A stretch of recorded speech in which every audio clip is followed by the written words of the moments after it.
vais pas trop faire de discours, donc je vais laisser la place à Madame Greta pour vous présenter. Je m'appelle Greta Waklachi-Blin, présidente et fondatrice de l'association Territoire Togo. Notre objectif est de promouvoir l'éducation et la santé des enfants au Togo et sur le continent africain. Je remercie infiniment l'école de danse Marie-Pilar de Souza, de Nathalie de Souza, pour avoir choisi notre association. Ma présence ici ce soir est une reconnaissance et aussi l'expression de mes 10 ans de réalisation au Togo. En effet, 1, 2, 3 Togo a vu le jour en septembre 2009 à Paris. Depuis, nous avons effectué, entre autres, la réhabilitation de l'école maternelle et collège d'Agbanakin, la prise en charge des enseignants volontaires, doter certaines écoles de matériel didactique et l'équipement des dispensaires de Kouvé, Seko, Tcheta et Agbanakin. Nous avons également mis en place un système de parrainage permettant aux bénévoles français de parrainer les enfants orphelins à hauteur de 25 à 30 euros par mois pour leur prise en charge alimentaire et scolaire. Nous avons en tout 82 enfants et sur les 82, 30 sont parrainés. Notre projet cette année est de construire un centre d'hébergement aux enfants à la charge de notre ONG et ceux abandonnés vivant dans les rues de Lomé. Vous aurez plus de détails en allant sur notre site internet www.123togo.org. Merci. Fermé presque 30 ans faute d'effectifs, le collège d'enseignement général d'Agbanakin a réouvert ses portes aux élèves à la rentrée 2013. Un an après, la réintégration effective du site du CEG a été rendue possible grâce à l'ONG Étoile des Grands Lacs, rebaptisée 1, 2, 3 Togo. Cette ONG a réhabilité 2 salles de classe du dit collège pour permettre aux apprenants d'en faire un véritable lieu de la culture de l'excellence. Et c'est dans une ambiance entretenue par les élèves que le directeur a réceptionné ce jeudi ces 2 salles. Le sentiment de joie qui m'anime ce matin en réceptionnant aujourd'hui les 2 salles de classe réhabilitées par l'ONG 1, 2, 3 Togo. Cette réception de ces 2 salles de classe vont mettre fin au déplacement des enfants qui parcourent des longues distances pour acquérir des connaissances, certains qui traversent le fleuve Mono au péril de leur vie parfois pour accéder à la connaissance de l'autre côté du Togo. Le souhait des donateurs est de voir ces apprenants devenir des hommes de valeur. On a compris que c'est par l'éducation qu'on peut changer, faire évoluer les choses. Si on leur offre la possibilité d'étudier, ils pourront avoir un avenir meilleur. La finalisation d'un projet qui dure 1 année. Donc on est très contents et moi je représente un peu tous les bénévoles qui ont été là cet été et l'été dernier aussi. L'ONG 1, 2, 3 Togo n'est pas à son premier coup dans le village d'Agbanakin. Depuis 2009, elle a su accompagner l'école primaire avec des matériels didactiques, avec également un don de soins tables bancs. Elle s'est occupée aussi de l'école maternelle et des encadreurs. Par ailleurs, l'ONG 1, 2, 3 Togo a achevé la construction d'un bâtiment de 120 mètres carrés qui servira de centre de formation pour les jeunes du village. Je m'appelle Greta Waklachi, épouse Blin, présidente de l'ONG 1, 2, 3 Togo, écrivaine et également tradithérapeute. 1, 2, 3 Togo, c'est une association que nous avons créée en 2009, mon époux et moi, après suivi par d'autres amis, collègues, afin d'apporter de l'aide aux enfants et familles démunies. L'objectif de 1, 2, 3 Togo, c'est l'éducation et la scolarisation des enfants du Togo, sur le Togo et sur le continent africain. En tant qu'être humain, étant donné que nous ne pouvons pas vivre indépendamment des uns et des autres sans apporter notre soutien à notre communauté, à notre société. Et c'est comme ça que voilà, on a décidé d'apporter notre contribution, notre soutien, en créant 1, 2, 3 Togo. 1, 2, 3 Togo, 1, 2, 3 qui a rapport avec la scolarité, 1, 2, 3 Togo, notre pays, le Togo, 1, 2, 3 Togo.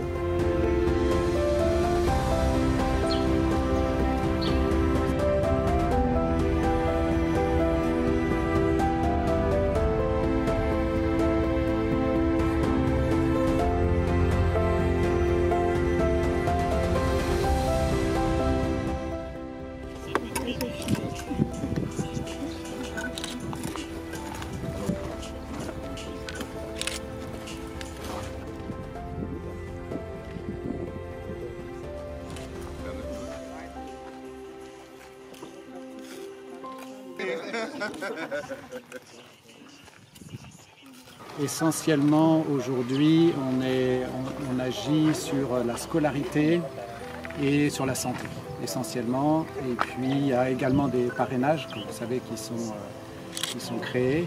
Et l'idée, c'est que les enfants puissent mener une enfance tout à fait normale, aller à l'école le plus longtemps possible, et puis eux-mêmes, ensuite, devenir des ambassadeurs de cette cause des enfants.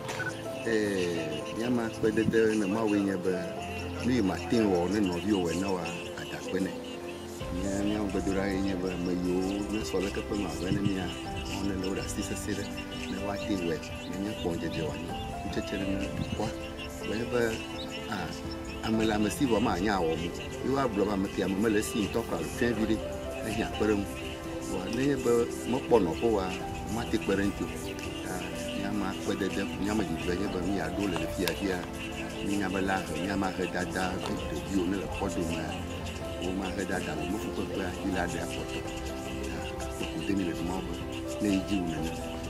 Au fait, on a décidé de construire un centre d'hébergement aux enfants. D'abord de notre ONG de 1, 2, 3 Togo, qui sont la plupart du temps, pour la plupart placés en famille, dans leurs familles respectives, également en famille d'accueil et chez d'autres ONG. Mais on a constaté que les enfants ne sont pas bien entretenus, malgré le fait qu'on donne de l'argent tous les mois.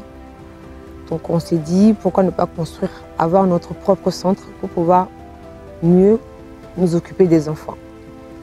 C'était l'idée première. Ensuite, vu ce qui se passe un peu partout, les enfants qui traînent un peu partout dans les rues, abandonnés par leur famille, leurs parents, on s'est dit également, ce sera également un lieu pour ces enfants-là qui ont besoin d'un endroit où vivre et peut-être être scolarisés et avoir une vie d'enfant normal. Donc l'idée de 1, 2, 3 Togo, l'idée de l'orphelinat, du centre d'hébergement est venue comme ça. On a la visite des bénévoles français qui sont là, qui donnent un coup de main, qui ont déjà participé financièrement aux travaux et qui donnent également, qui participent physiquement aussi à la construction de notre centre d'hébergement. Ça fait déjà plusieurs années que j'ai envie de participer à une mission comme ça, tout simplement pour pouvoir apporter ma pierre à l'édifice. Mais j'avais pas envie de partir seule, donc j'ai dû trouver quelqu'un qui ait le courage de partir aussi et de quitter pendant 2 semaines sa vie française avec tout le confort. Donc j'ai trouvé Caro avec qui on a décidé de partir. Et ouais, moi c'était surtout pouvoir aider les autres. Et moi j'adore en fait faire ce genre de voyage, donc en tout cas de mission, puisque ça correspond à mes valeurs en fait, d'aider les autres. Et j'avais gardé un très bon souvenir du Bénin et j'avais très envie de revenir en Afrique. Les bénévoles qui arrivent, ce sont des gens, ce sont des Français qui ont juste envie de participer à un projet humanitaire. Mais dans ces bénévoles, il y a des bénévoles qui parrainent des enfants à la charge de notre ONG. Donc ce serait également pour eux l'occasion de faire la connaissance de ces enfants, de passer un peu de temps avec eux, de voir concrètement où va l'argent qu'ils donnent régulièrement. Ah, ils sont sélectionnés après un long examen. Non, ça se fait très spontanément. Déjà, les gens, on pourrait poser la question des gens qui sont ici. on ne les sélectionne pas. C'est déjà une grande chance qu'ils puissent venir. Donc pour nous, on est plutôt reconnaissant de leur démarche. Donc on ne les sélectionne absolument pas. On les reçoit plutôt le mieux que l'on peut. Donc là, il y a eu différentes situations. C'est par connaissance régulièrement, parfois par Internet. Malgré tout, on a un site Internet 123togo.org qui est assez bien fait. Et certaines personnes voient les actions qui sont menées, la transparence de l'association et puis peuvent se joindre à nos activités. C'est pas facile de quitter son pays et son confort et de venir ici. C'est vrai qu'on se donne quand même pas mal. On a pas mal travaillé ce matin, c'est physique. Mais on aime bien le faire parce que ça se fait dans la bonne humeur et tout le monde participe. Donc c'est agréable. Et moi, j'ai pas vraiment l'impression de travailler, même si oui, on travaille, mais il y a une tellement bonne ambiance que en fait, ça passe très bien. J'ai choisi de venir au Togo parce que je voulais faire un voyage humanitaire, parce que je cherchais à faire un voyage différent de ce que j'avais fait avant. Je cherchais plus des rencontres humaines et me sentir utile. Et en fait, c'est la première fois que je sors d'Europe. Et j'ai trouvé cette association par l'intermédiaire d'une amie et je suis ici aujourd'hui. J'ai pas mal pelleté pour y casser un peu le tas de terre pour commencer à remplir les seaux et puis aider tout le monde, participer avec tout le monde à ce travail assez difficile et avec juste des seaux et une pelle. Voilà, donc on mesure la différence avec les moyens qu'on a en Europe par exemple. En fait, dans le plan initial, on a 4 chambres ici pour les filles et 4 chambres ici pour les garçons. Et comme on n'a pas encore la totalité de l'argent pour financer les travaux, on a commencé par 2 pièces. Une pièce pour les filles et une pièce pour les enfants. On mettra 4 filles par pièce et 4 garçons, 4 enfants par pièce dans un premier temps. Les enfants seront bien ici, qui seront heureux d'être à l'abri des prédateurs malheureusement sexuels et de toutes ces choses-là, de la pauvreté. J'espère que ça leur permettra d'avoir une enfance un peu plus heureuse. Et voilà, et j'espère que Greta pourra continuer ses actions grâce aux dons, parce que c'est vraiment très important. Et c'est vrai que ça peut être intéressant de revenir dans quelques années pour voir ce qu'on a apporté aux enfants, pour voir comment ils vivent et pour les voir heureux dans cette nouvelle aventure. En fait, j'ai un peu déplacé mon bureau ici. Je vais tout seul, mais c'est mon ordinateur. Donc je travaille toujours finalement avec la France pour ma société à distance.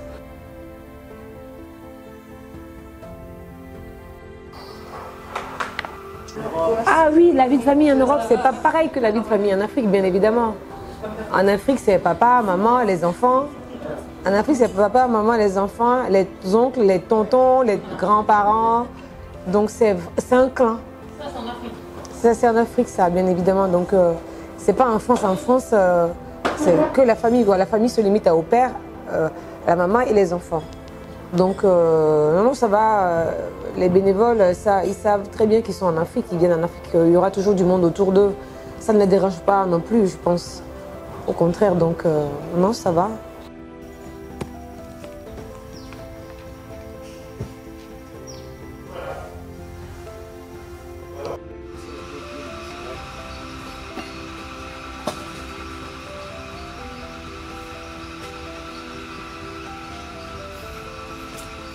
Le garagiste, il a réparé la roue, mais il n'a pas changé la roue.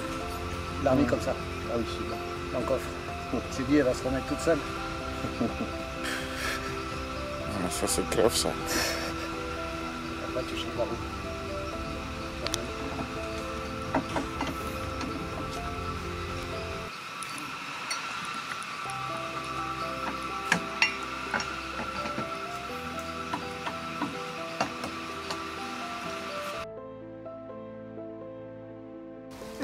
J'ai choisi le titre L'enfant qui ne vient pas, parce que pour moi, c'est simple, ça résonnait plus, ça résonne mieux par rapport à ce qui est écrit dans ce livre et tout, la thématique abordée. J'aurais pu choisir la rareté de la famille, la rareté de la communauté, désir inassouvi et tout, mais l'enfant qui ne vient pas, c'est plus simple.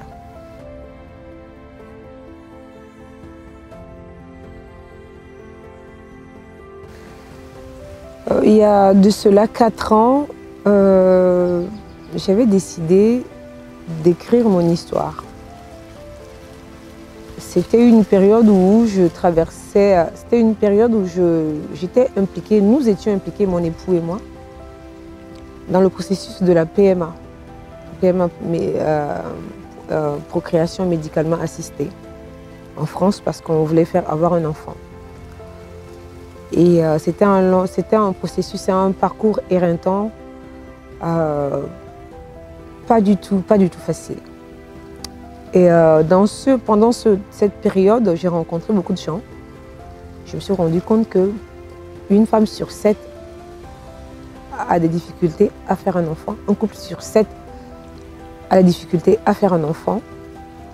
Ce qu'on voyait en Europe, hein, ce qui était le cas en Europe, mais ça se généralise, ça vient également en Afrique. Il y a une partie qui concerne où je n'ai même pas besoin de lire cette partie. Si tu me demandes là, je peux te le dire parce que c'est une scène qui m'a marquée.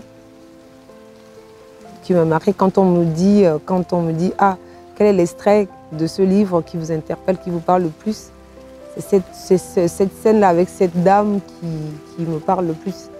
C'est une dame qui était venue me voir pour demander de l'aide pour ses enfants et qui me demandait pourquoi je n'ai pas d'enfant. Non, qui me dit mais vous n'avez pas d'enfant? Je lui dis non. Il me dit mais c'est pas bien, hein. Si vous n'avez pas d'enfant, vous n'êtes personne, vous n'êtes rien. Il faut en faire, sinon quand vous allez mourir, il ne vous restera plus rien du tout. Alors qu'elle en avait, elle cherchait même à les faire placer. Et c'est elle qui est là en face de moi, qui me demandait de l'aide et qui me juge par la même occasion. Voilà, c'était une scène qui m'avait marquée. C'est une scène qui m'avait choquée parce que, et justement ma réaction était verbalement violente.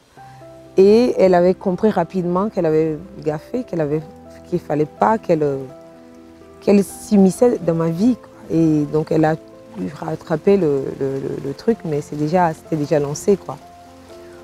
Oui, c'est vrai que dans notre société, c'est ce que je disais, on a tendance à juger facilement les gens en fonction de ce qu'on voit ou bien en fonction de ce qu'on nous dit. On ne prend pas le temps de connaître les gens, de rentrer, d'en savoir un peu plus sur eux avant de les juger, quoi. Avant de les juger. Et c'est toujours, c'est un point, c'est quelque chose qui est vraiment déplorable dans notre communauté qu'il faut essayer de changer. Et je vais également vous dire comment je suis amenée à écrire ce livre. C'est que moi déjà, quand j'étais jeune, j'avais l'habitude de tous les soirs, avant de me coucher, de mettre par écrit mes journées. J'écrivais sur un bout de papier, je faisais un résumé de ma journée. Et ce qui fait que c'est très facile quand tu veux écrire un jour. Quand j'ai décidé de publier mon livre, c'était très facile. J'ai juste pris mes cahiers, mes carnets de notes. Et voilà, et j'ai mis tout en place. Je l'ai envoyé chez un éditeur qui l'a lu et qui a trouvé que c'était bien fait. Et on l'a publié. Donc personne ne naît écrivain, on le devient quand on aime lire et quand on aime la lecture. Voilà. Donc je pense que si vous avez des questions, je veux bien répondre à vos questions. Voilà, c'est un récit autobiographique de mon parcours de femme en mal d'enfant, c'est-à-dire une femme qui essaie de faire un enfant mais qui n'y arrive pas. Malgré plusieurs tentatives de PMA, sans succès. Et quand j'ai commencé à travailler, à faire de l'humanitaire pour aider les enfants du Togo, je me suis rendu compte que la problématique de l'enfant au Togo est paradoxale. Quand on n'a pas d'enfants dans notre société togolaise, hein, je parle du Togo, on est stigmatisé, on est comme moins que rien.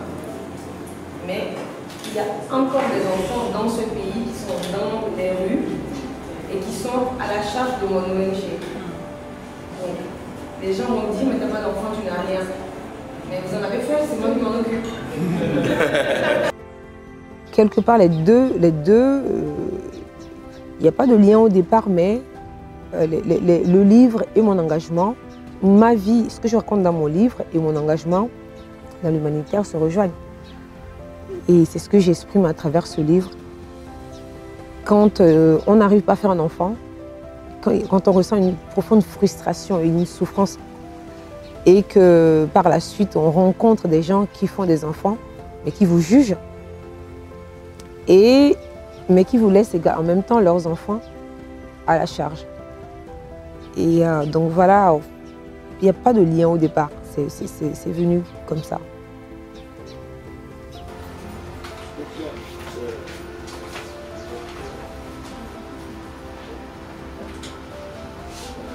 Je suis là. Ah, on est arrivé. Merci. On était en train de parler. Ah bon? En bien ou en mal?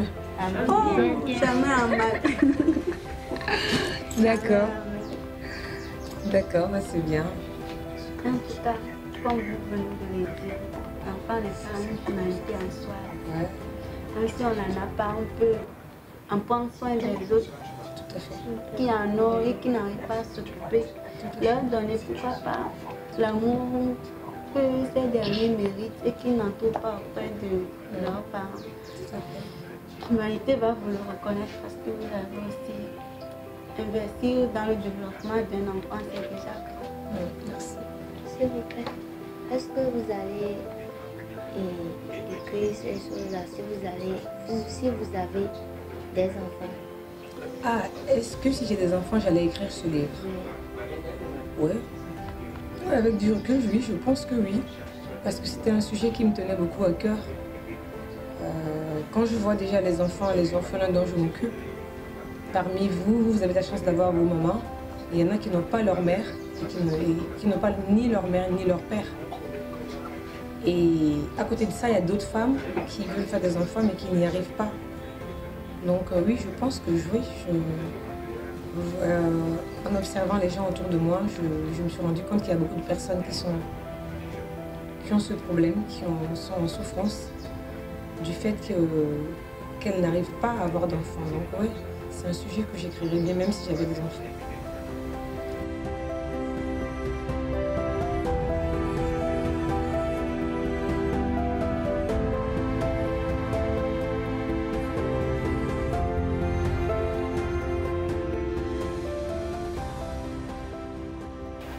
Quand nous sommes venus, on a commencé par lire les livres. Après ça, notre tata était venue nous dire qu'on n'a qu'à commencer par écrire des lettres pour le mari. Et on a commencé par écrire des lettres. Et lorsqu'on a terminé, on a commencé par choisir des jeux pour faire.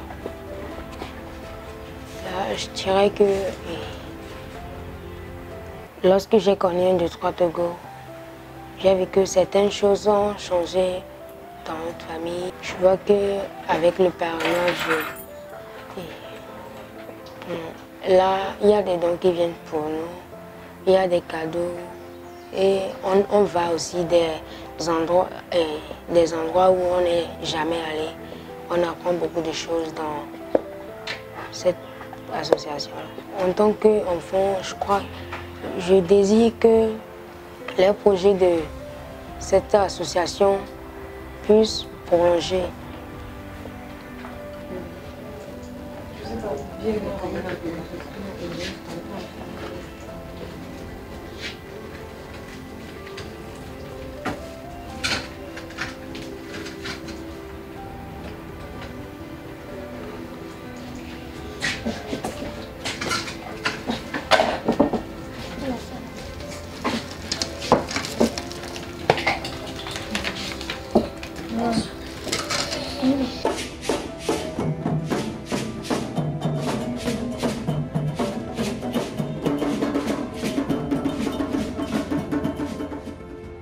A priori, quand ça touche la couverture, l'éditeur est impliqué, n'est-ce pas? Trésor bafoué. On a plusieurs choix pour la couverture. Je crois qu'on a fait ici le choix du trésor, sans toutefois montrer directement en quoi ou comment il est bafoué. C'est un choix parce qu'il faut aussi pouvoir intriguer le lecteur par la couverture, ne pas peindre tous les aspects qu'on pourrait retrouver dans l'ouvrage. Donc on a préféré l'aspect trésor, bien que le titre soit Trésor bafoué, on a préféré juste l'aspect trésor, l'innocence et la candeur de l'enfance est un trésor. Mais le trésor n'est pas un acquis, c'est-à-dire qu'on peut le perdre si on n'en prend pas soin. Mais là, c'est un trésor à l'état brut qu'on a présenté sur la couverture. Maintenant, si la société en prend soin, ça devient un trésor utilisable. Sinon, ce serait un trésor qui serait bafoué comme ça a failli être avec Abdou dans cet ouvrage. C'est ce que je pourrais dire. J'accepte le contraste, mais c'est volontiers pour créer, pour susciter un intérêt ou quelque chose qui puisse intriguer le lecteur à aller au-delà de la couverture. Je crois que la démarche, nous sommes en littérature. Et ce que je veux dire, c'est purement un regard de quelqu'un qui fait la littérature, d'un écrivain, d'un artiste. Est-ce que, bon, la première question, est-ce que la littérature a pour vocation de proposer des solutions? Ça, c'est une question. Et beaucoup ne seront pas d'accord avec moi quand je vais dire que notre auteur propose des solutions. Parce que les gens diront que la vocation de la littérature, la vocation première de la littérature n'est pas de proposer des solutions. Et vous êtes d'accord avec moi. En revanche, ce qui est intéressant, et c'est ça, c'est pour ça que je dis dans ma présentation que c'est une auteure particulière qui a voulu joindre l'action à la parole, qui ne va pas se contenter seulement de faire de la littérature, la belle littérature, et rester là. Elle a choisi de joindre les deux. Dans ma préface, le titre c'est Invitation. Invitation. On nous invite à quelque chose. En même temps, parce que je connais la position de la critique, et en même temps, je fais ça pour dire aux critiques, attention, nous sommes en littérature, mais ici, nous sommes dans un cas particulier. Et l'auteur nous invite à agir. Donc ça, c'est un débat un peu purement littéraire, mais ce qui est intéressant chez notre sœur, c'est son engagement. Et son engagement s'enracine dans les actions qu'elle mène à travers son association, 1, 2, 3 Togo. Donc, est-ce que c'est pour proposer des solutions? Est-ce que c'est pour... Non. Moi, je réponds en tant qu'auteur, elle n'a pas besoin de proposer des solutions. Nous sommes en littérature. Si elle le fait, c'est parce qu'elle veut. Et on ne peut pas lui en vouloir pour ça. Ou alors on ne peut pas dire, mais les solutions que vous proposez là ne conviennent pas. Non, elle n'est pas ministre, elle n'est pas chef d'entreprise, elle n'est pas là pour donner, non. Elle fait ce travail parce qu'elle est présidente, mais elle fait encore plus que ça en écrivant. Je vais juste apporter une petite contribution. Yves, tu me connais quand même un peu et tu sais très bien que je ne fais pas les choses à moitié. Si je m'engage auprès d'un enfant, je vais toujours jusqu'au bout. Si je décide de parler de cet enfant, de l'autre d'ailleurs, qui les deux, c'est parce que je me suis occupée de leur cas. Voilà, l'objectif c'est de donner l'exemple à quelqu'un aussi. C'est pas compliqué, hein. Prendre un enfant en charge, on a peur. Mais on dit quand il y en a pour un, il y en a pour deux. Nous sommes en Afrique. C'est la misère des enfants de la rue qui m'a motivée à l'écrire. Je voulais à travers cet ouvrage éveiller la conscience des parents, des adultes qui sont là tous les jours et qui voient les enfants dans les rues, les mêmes enfants à longueur de journée, à longueur de mois et qui ne réagissent pas. Mais voilà, je me suis dit, raconter l'histoire d'Abdou et de l'autre petite fille du livre, ça peut motiver certaines personnes à ouvrir le regard, leurs yeux sur eux. Abdou, en fait, c'est un enfant qui vivait dans la rue avec son père. C'est un orphelin de mère. Son père, c'est un SDF sans domicile fixe. Et j'ai rencontré Abdou dans des conditions vraiment, vraiment déplorables. Je ne pouvais pas rester fermer les yeux là-dessus. J'ai d'autres enfants dont je m'occupe à travers mon ONG 1, 2, 3 Togo, mais le cas d'Abdou était assez délicat, qu'il fallait agir en urgence. J'ai rencontré Abdou par l'intermédiaire de ma mère. En fait, voilà la scène en fait. C'était ma mère qui s'interposait dans une querelle de rue et je rentrais des courses et j'ai vu qu'il y avait un attroupement devant ma maison, qu'il y avait une scène déplorable où il y avait ma mère au centre de cette querelle. Donc je me suis intéressée, j'ai vu que ça concernait un petit garçon. Et nous sommes au Togo, je pense partout dans le monde entier, il y a des lois qui protègent les enfants. On ne peut pas prendre un enfant de rue comme ça, donc j'ai fait des enquêtes pour savoir si on peut sauver Abdou, si on peut sortir Abdou de la misère de la rue ou pas. Voilà, ce qui m'a amené à faire des recherches, des investigations pour connaître son histoire, l'origine de son histoire et voir éventuellement dans quelle mesure je pouvais l'aider. Je voulais, à travers ce livre, éveiller les consciences sur le cas des enfants qu'on voit de plus en plus dans les rues. Aujourd'hui, tout le monde, on voit bien des enfants un peu partout, de plus en plus. Donc je veux attirer l'attention de nous, les adultes, les responsables, les parents, sur la situation des enfants dans les rues. Approchons-les, posons-leur des questions, cherchons à savoir qu'est-ce qui se passe, pourquoi ils sont là-bas, et voir dans quelle mesure on peut les aider. La misère des enfants, c'est la misère de tout un pays. Et les enfants, la jeunesse c'est notre trésor, le trésor de l'Afrique. Donc, il faut vraiment qu'on en prenne conscience. C'est ce que je voulais... c'est le point sur lequel je voulais mettre l'accent à travers cet ouvrage. J'ai déjà 2 manuscrits déjà pondus et je verrai au moment opportun lequel des 2 je publierai. Donc, je reste optimiste. Je pense déjà, l'ouvrage est sorti au mois de mars dernier. C'est maintenant qu'on fait la promotion, mais du mois de mars jusqu'à maintenant, il y a eu beaucoup d'éveil de conscience. Il y a beaucoup de personnes qui se sont intéressées à notre ONG, à ce que nous faisons et ont demandé à parrainer des enfants, à prendre en charge des enfants. Donc oui, je pense que oui, ça peut toucher les gens. Les gens peuvent s'investir auprès des enfants. Voilà.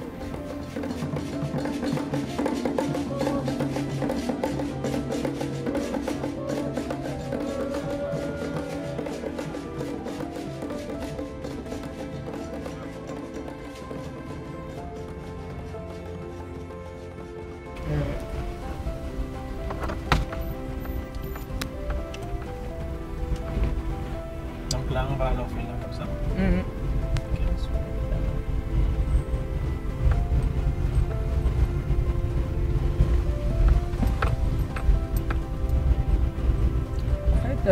Moi, je pense aujourd'hui qu'il faut éloigner ces enfants abandonnés là de la capitale. Il faut les amener en dehors de la ville où ils sont exposés aux dangers, aux prédateurs. Tu me diras que ça peut exister ici aussi, mais ici, ils sont mieux surveillés, mieux protégés et à l'abri déjà des regards. Et aussi, c'est une façon également de les protéger de la surconsommation.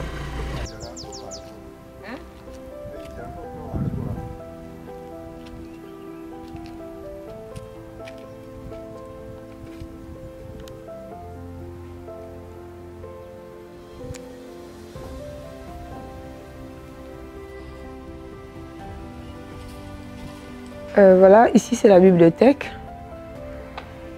C'est les 2 premiers, on va dire les 3 premières chambres. D'ailleurs, tu avais travaillé sur ce chantier avec les bénévoles à l'époque où on remblait avec du sable et tout. C'était les 3 premières chambres qu'on avait fait construire. Et les chambres ici, c'est les dortoirs des filles.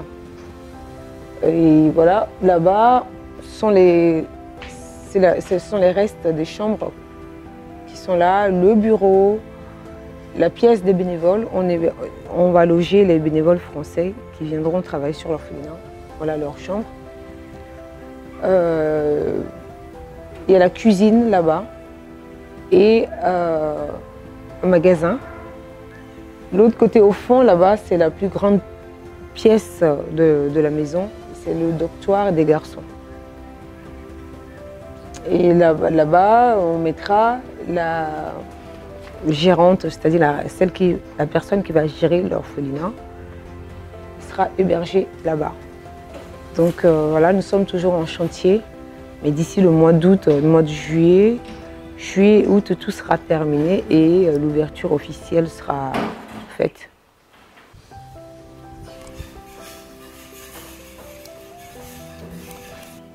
Nous sommes à la bibliothèque 1, 2, 3 Togo. En fait, cette bibliothèque était à Lomé, à Tokon-Sebevito. Mais on l'a transférée ici, dans l'orphelinat, dans notre centre d'hébergement, afin de pouvoir tout gérer sur place. En plus, en ville, on a constaté qu'il y a d'autres endroits de lecture.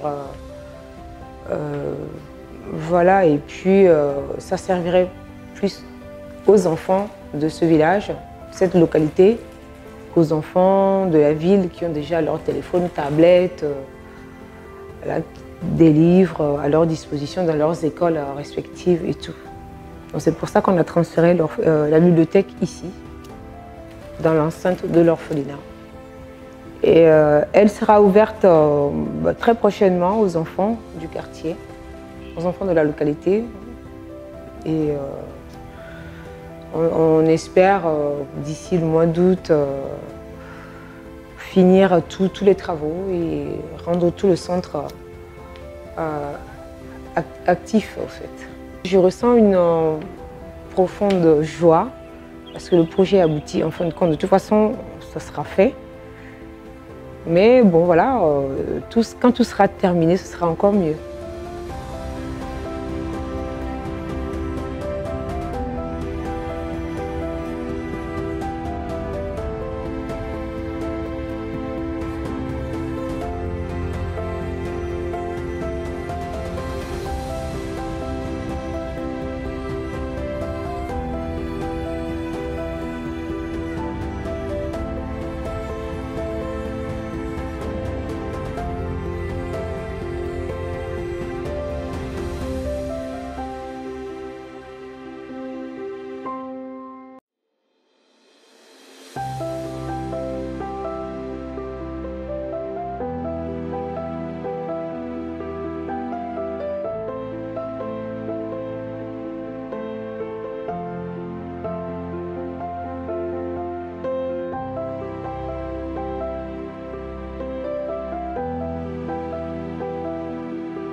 Comme vous le savez, notre ONG ne bénéficie d'aucun financement public.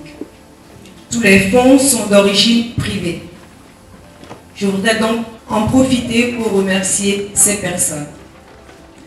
Tout ceci a été rendu possible grâce au soutien des bénévoles présents ici, mais aussi à de nombreuses autres personnes, même si elles ne sont pas présentes aujourd'hui. Je remercie également la société Kiné Formation France, les kinés bénévoles présents et absents,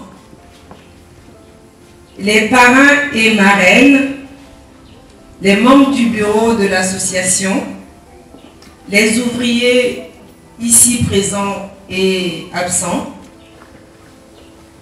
les personnes de près ou de loin qui ont contribué à la réalisation de ce beau projet. Nous vous disons un grand merci pour votre soutien. Bien, Dada, Aklatini Antomi Yonane, et Val, bien vieux, Taflati, bien vieux. Allo, Manoum, a Fotomi Loava, Hola, Papa Jello, Tineni, et ben nous, Chambre, Ekbaman Kakam. Nenye kwa yo pemi pemi ma de fia de goa mia ko fia de kwa nyenu ki be ki ka kata la de sia ke nya ta pe ma be ma le do na ni yo la ko pa to ko be ma lu ka ka wa nu le nya ta bio nu le baba e ya ma ko de la ga ba pe ya mia bio la mesene ame kine do nu anyi ka pe ma ha do to kata mia bio la meseno.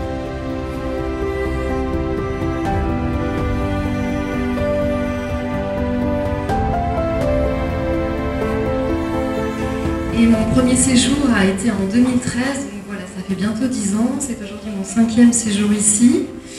Il y a eu différents chantiers ces 10 dernières années que je voulais évoquer quand même, parce que ça fait partie du cheminement et du grandissement de l'association. Donc on a eu la construction du centre socio-culturel à Agbanaquin où Olivier était présent. On a eu également la réhabilitation d'un collège également à Agbanaquin. L'ouverture d'une bibliothèque dans le quartier de Taucoin-Sebelito. Et puis en 2019, les premiers travaux avec quelques bénévoles et aujourd'hui leur aboutissement. Une grande joie d'être avec vous aujourd'hui à Doublakopé pour prononcer à l'inauguration de l'orphelinat de l'association 1, 2, 3 Togo dédiée à la prise en charge des enfants en difficulté ou démunis. Pourquoi ce soutien à cette ONG? Pourquoi ce soutien? Pour plusieurs raisons. Déjà parce que je suis marié de Greta, donc j'ai à cœur de la soutenir, mais également parce que c'est quelque chose qui est important pour moi, pouvoir mener des actions. Chaque adulte doit, je pense, essayer de faire quelque chose. Peut-être on a des enfants, s'occuper de ses enfants, après on se dit qu'est-ce qu'on fait de notre vie. Et pour ma part, je peux toujours contribuer un peu plus, essayer d'aider les enfants. Donc c'est mon action.